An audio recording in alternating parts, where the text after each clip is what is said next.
What is going on, everybody? My name is Michael Levan. Thank you so much for joining me today. And what is this video going to be about? Well, probably something that everybody should be thinking about at this point. Now, I'm sure that you've heard of Kubernetes in one way or another, whether it was purely from orchestration, maybe you played with Docker Swarm in the past or some of the other orchestrators, or maybe you're just new to this whole Kubernetes thing and ultimately how to manage containers. So here's the thing about all of that. It's all code. Granted, it's YAML, it's still code, and because it's still code, you still have to test it. There are still ways to do static code analysis. There are still ways to do policy as code. There are still ways to ensure that what you are writing in that Kubernetes manifest is ultimately what is needed by the team and by the organization. And how can we accomplish that? Well, with one of my favorite tools for policy as code around Kubernetes, Datree. And that's exactly what we're going to be looking at today. We're going to be talking about what Datree is, why you would use it for policy as code and static code analysis, and how to set up your very own CI build pipeline with Datree to ensure that your Kubernetes manifest is set up exactly how you and your organization is expecting it to be. So with that, let's go ahead and jump right into the hands-on goodness. So at this point, you may be thinking to yourself, why test Kubernetes manifests and Helm charts? Well, the thing is, regardless of whether you're using Kubernetes manifest files or Helm charts, which are just a curated list of Kubernetes manifests for deployments, services, ingress, etc., you need to ensure that what's being built and deployed is valid. So with any application or piece of software, a developer wouldn't deploy code without properly understanding what's happening in the code. So this could include meeting proper policies, standardization requirements for an organization, testing for any bugs, testing for misconfigurations, and implementing security policies. There's also a ton of other components to test for any other sort of misconfiguration. So the stability of the product should be your primary concern. As soon as a piece of code is in the CI process, it's going to be built and deployed, so you should run tests and verifications to know exactly what's actually happening before that code hits the deployment process and goes out to all of your services and servers. This process should be no different for Kubernetes manifests or any other type of configuration language. This is very much the same as when you're writing application code. You have unit tests, you have integration tests, you have mock tests, you have static code analysis, you have all this different stuff, and it should be no different when it comes to a configuration language and something like YAML for Kubernetes. So what is with the big push for Kubernetes static code analysis?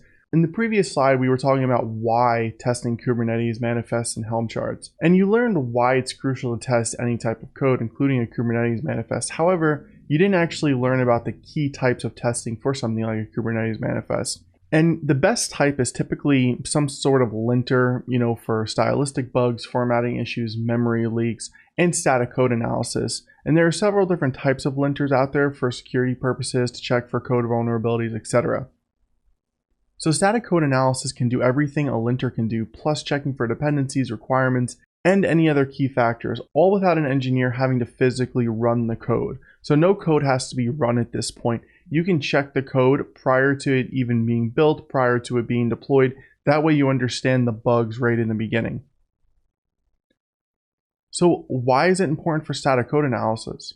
So why is it important for Kubernetes? Well, static code analysis is crucial for Kubernetes manifest because you don't want, for example, to have to run a Kubernetes deployment and then find an issue. Instead, you want to be able to scan that code prior to running it, prior to pushing it, and making sure that there are no misconfigurations. And this is exactly where Datree comes into play. So with the push for testing Kubernetes manifest, static code analysis for manifest, and ensuring you don't have any misconfigurations in your code prior to deploying it, whether it's in your dev environment, your staging environment, and your production environment, because these issues obviously sometimes do unfortunately reach production, you want to be able to confirm all this. And how can you do that with Datree?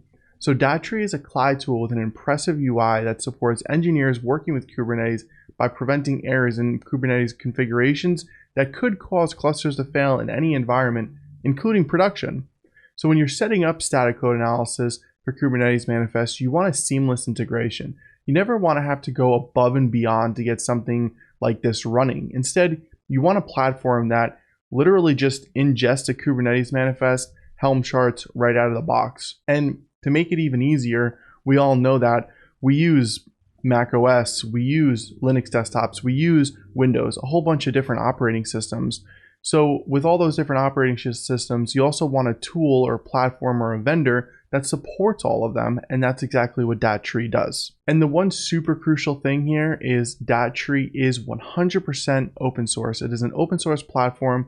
It has amazing policies and rules right out of the box, and we're gonna see some of those right now.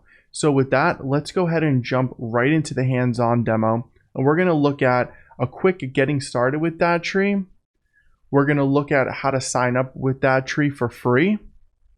And then we're gonna even build a CI process with GitHub Actions and Datree. So now that you understand a little bit about why you would even wanna test Kubernetes manifests and Helm charts, let's actually dive into Datree. So the first thing that we're gonna do is, and this is really straightforward, we're going to simply bring down Datree to our local machine. And then as you can see, it's going to go ahead and it's going to install it. Now, one thing here that you're going to have to keep in mind is you're going to need some permissions. And this is really just pretty straightforward. You just have to usually type in your local password. So I'm going to go ahead and I'm going to do that.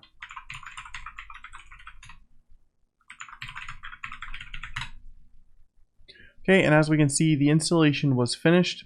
And if you want to just use one of the tests, for example, that they have, you can see that you can use the Helm chart, you can test against public code and all that good stuff. But I do have an Nginx manifest here that we can go ahead and we can use to test against.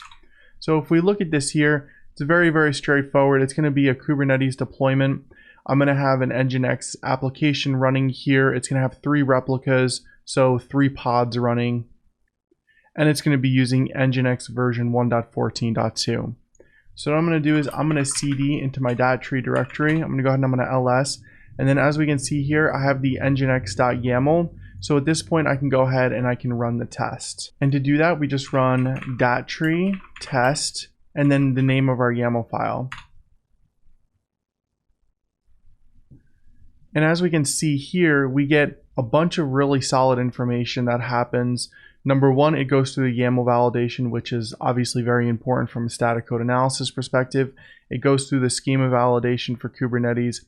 And then finally, we get down to this policy check, which is pretty much the policy as code portion. So for example, we can see that we should ensure that each container has configured memory requests, configured CPU requests, etc. We'll see a lot of different stuff here that ends up popping out. Now from a summary perspective, the summary is essentially saying that the YAML validation passed, which is like that static code analysis, the schema validation passed, and then the passing policy check 0 out of 1. So we can see that the total rules failed were 6 and the total rules passed were 15, so not terrible. Now, here's the really, really cool thing. Once you run your Datree test right on the local terminal, you're gonna see right here, it says see all rules in policy. Now at this point, there's a link here that you can click. So let's go ahead and click that link now. So I click the link and boom, I'm actually brought to my Datree account. So I already have one set up. However, you do not need to pay. Once you click on that link, you're gonna get a sign up page that's gonna essentially say, hey, sign up here. You don't have to pay for anything. It's 100% free to get this visual. So once you have this visual, you can see a few things. You can see the history. So like I ran one a month ago and then I ran another one just now 2 minutes ago. And I can see exactly what happened. And I do like this view because it's definitely a little bit cleaner than just looking at it through the terminal. And then you can also see the policies here that are in place. So these are all of the default policies. And what we could do is we could either keep them on or we could turn them off. As you see right here with the default, it says 21 out of 30 rules active, but you can turn off a bunch of these. And then at that point, maybe you can only test for 1 or 2 things from a policy as code perspective. Now, another really cool thing, of course, is you can create a new policy. So we can name this test policy, for example. We can go ahead and we can click on that. And then now we have this test policy here. And what this test policy allows us to do is it allows us to enable whatever policies we want. So for example, let's say we just want to check for deprecation. So prevent deprecated APIs in Kubernetes 1.17 and 1.16. Boom, that could now be our policy. And then we could even change this to check deprecated APIs. And then that's going to be a policy specifically to check deprecated APIs. So at this point, you may be asking yourself, well, okay, I ran Datree on the terminal, a URL popped up, I clicked the URL, and now I was able to get to the Datree portal. But what kind of happens when you need to do this on another computer, or another team member needs to be able to access these policies and see the history and all of that? Well, that's where account token comes into play. So every single account has an account token, and then the token connects the policy checks to your centralized policy to know which policies and rules to run. And when a policy check is triggered, Datree attempts to read the account token from two primary places, either the environment variable, and that's Datree_token, or from the config file. And you're going to find that under the .datree/config.yaml configuration, and that pops up when you install Datree from your terminal. So if you want to create a new token for other people to use, for example, and to be able to connect, what you can do is you log into your account, which we're right here.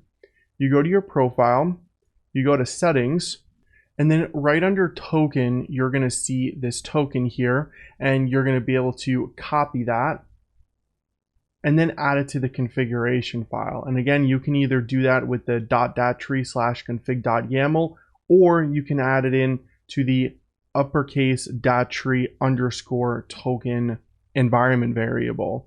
That way, everybody's going to be able to connect to the same place for policies and for history. You may be wondering to yourself, well, Mike, we kind of saw this from a manual perspective of running these checks and all that good stuff in the terminal, but how can we do it from an automated perspective in our build process? And that's exactly what we're going to take a look at next. We're going to jump in and we're going to see what this looks like from a GitHub Actions perspective. So I'm at my GitHub here, and I am at my YouTube repository. You can go ahead and you can check this out if you want. This is 100% public, so anybody can take a look. Now what I'm going to do is I'm going to go to Datree. And as you can see, I have my Nginx Kubernetes deployment here, the same one we just saw in VS Code. And what I'm going to do is I'm going to go to Actions, and I'm going to say New Workflow. Now at this point, I'm going to set up a workflow myself. And what I'm going to do is I'm going to name this Datree build.yaml.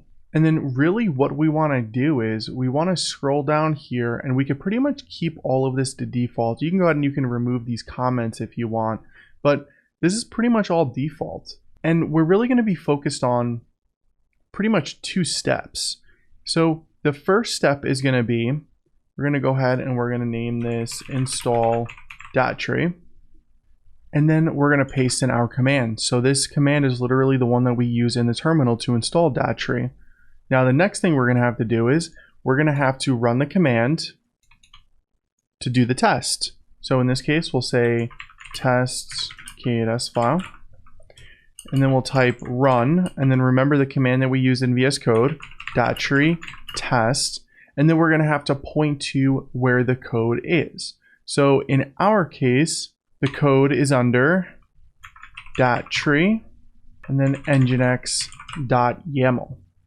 So at this point, we can go ahead, we can start our commit. We'll commit directly to the main branch. And then if I go to actions here, we can see that our action is successfully running and our test is starting. And if I scroll down here, we can see that our tests have run successfully. And that's how you can set up Datree and GitHub Actions.